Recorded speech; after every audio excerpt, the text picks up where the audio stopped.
Once upon a time there was a little soul who went to God and said, "I know who I am." And God said, "That's wonderful. And who are you?" And the little soul shouted, "I am the light." God smiled a big smile. "That's right," God exclaimed. "You are indeed the light." The little soul was so happy, for it had figured out what all the souls in the kingdom were there to figure out. "Wow," said the little soul, "this is really cool." But soon, knowing who it was not enough anymore. The little soul felt stirrings inside and now wanted to be who it was. And so the little soul went back to God, which is not a bad idea for all souls who want to be who they really are. And he said, "Hi God, now that I know who I am, is it okay for me to actually be it?" And God said, "You mean you want to be who you already are?" "Well," replied the little soul, "it's one thing to know who I am, and a totally different thing altogether to actually be it. I want to feel what it's like to be the light." "But you already are the light," God repeated, smiling again.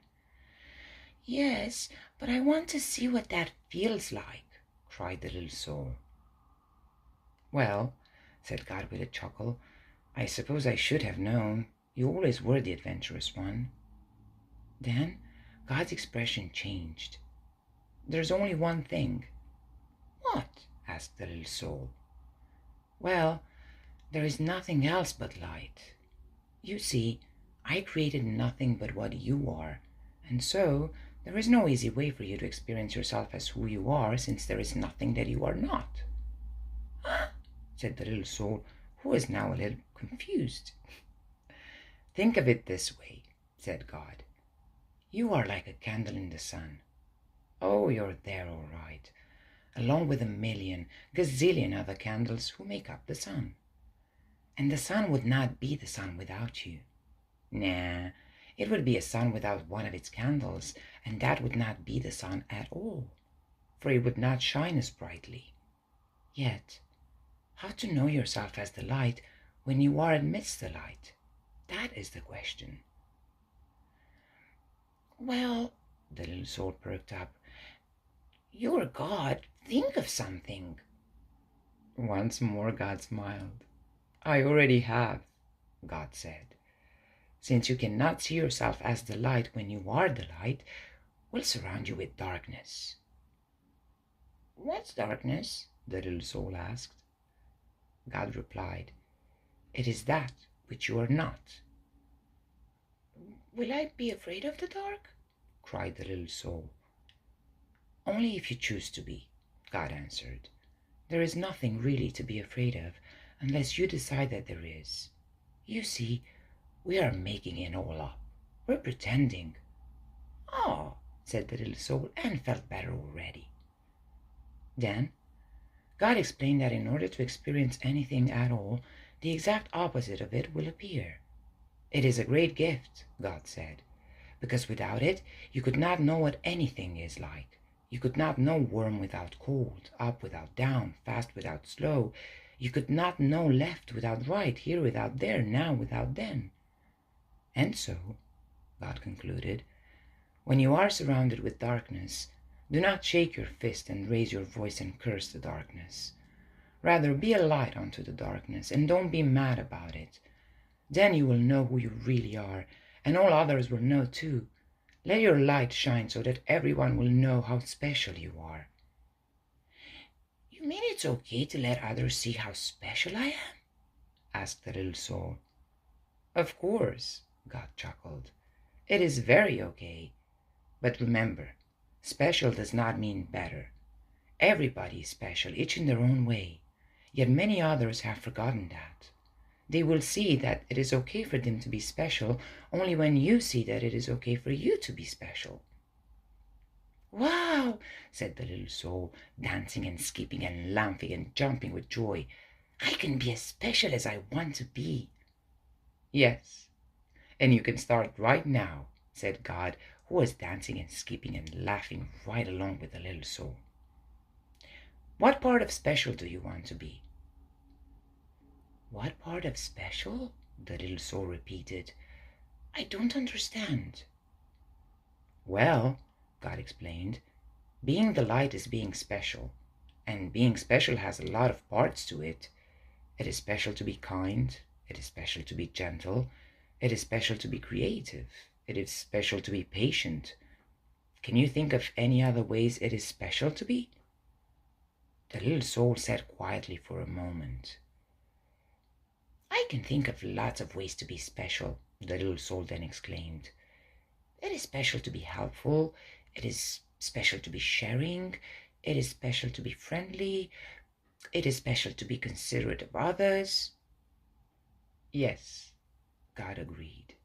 And you can be all of those things, or any part of special you wish to be at any moment.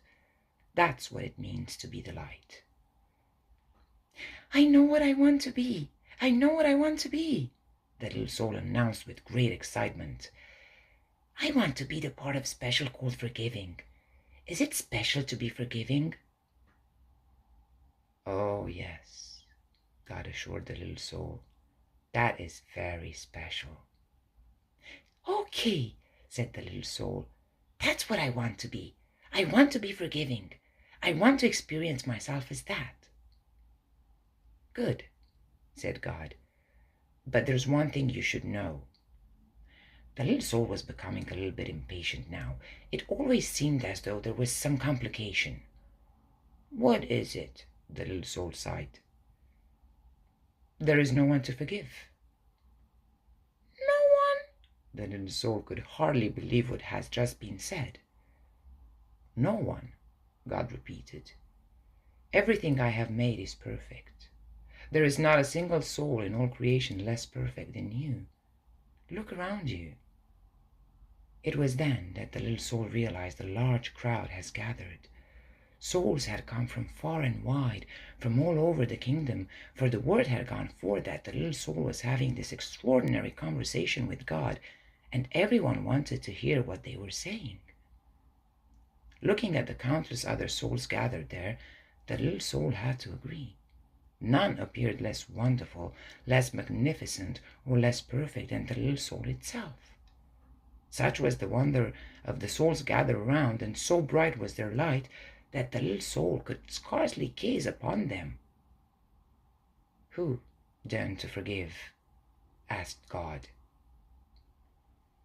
Boy, this is going to be no fun at all, grumbled the little soul. I wanted to experience myself as the one who forgives. I wanted to know what that part of special felt like. And the little soul just learned what it must feel like to be sad. But then a friendly soul stepped forward from the crowd. Not to worry, little soul, the friendly soul said. I will help you. You will? The little soul brightened. But what can you do? Why, I can give you someone to forgive. You can? Certainly, chirped the friendly soul. I can come into your next lifetime and do something for you to forgive. But why? Why would you do that? The little soul asked.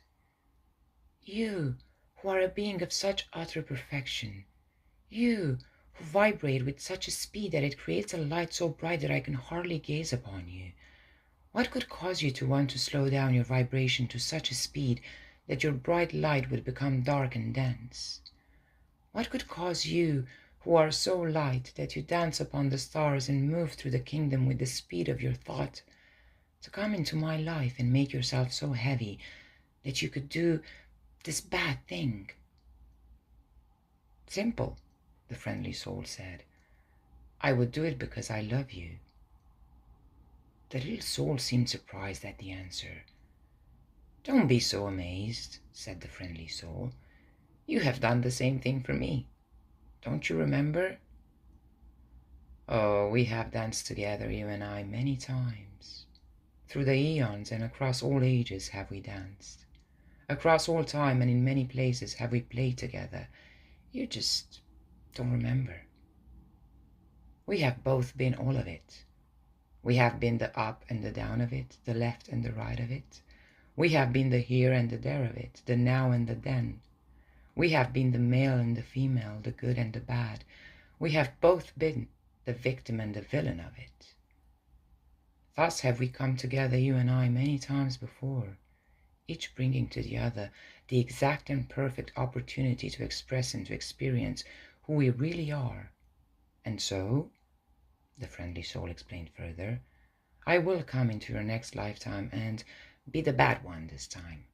I will do something really terrible, and then you can experience yourself as the one who forgives. But what will you do? The little soul asked, just a little bit nervously. That will be so terrible. Oh, replied the friendly soul with a twinkle, we'll think of something. But then the friendly soul seemed to turn serious and said in a quieter voice, you are right about one thing, you know.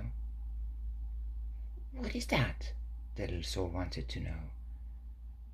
I will have to slow down my vibration and become very heavy to do this not so nice thing. I will have to pretend to be something very unlike myself. And so I have but one favor to ask of you in return. Oh, anything, anything, cried the little soul and began to dance and sing. I get to be forgiving. I get to be forgiving. Then the little soul saw that the friendly soul was remaining very quiet. What is it? The little soul asked. What can I do for you? You are such an angel to be willing to do this for me. Of course the friendly soul is an angel, God interrupted. Everyone is. Always remember, I send you nothing but angels. And so the little soul wanted more than ever to grant the friendly soul's request. What can I do for you? The little soul asked again. In the moment that I strike you, in the moment that I smite you, the friendly soul replied, in the moment that I do the worst to you that you could possibly imagine, in that very moment. Yes, the little soul interrupted. Yes. Remember who I really am. Oh, I will, cried the little soul. I promise. I will always remember you as I see you right here, right now. Good, said the friendly soul, because you see, I will have been pretending so hard, I will have forgotten myself. And if you do not remember me as I really am, I may not be able to remember for a very long time. And if I forget who I am, you may even forget who you are, and we will both be lost. Then we will need another soul to come along and remind us both of who we are. No, we won't, the little soul promised again. I will remember you, and I will thank you for bringing me this gift, the chance to experience myself as who I am. And so the agreement was made. The little soul went forth into a new lifetime, excited to be the light, which was very special, and excited to be that part of special called forgiveness. And the little soul waited anxiously to be able to experience itself as forgiveness, and to thank whatever other soul made it possible. And at all the moments in that new lifetime, whenever a new soul appeared on the scene, whether that new soul brought joy or sadness, but especially if it brought sadness, the little soul thought of what God had said. Always remember, God had smiled, I send you nothing but angels.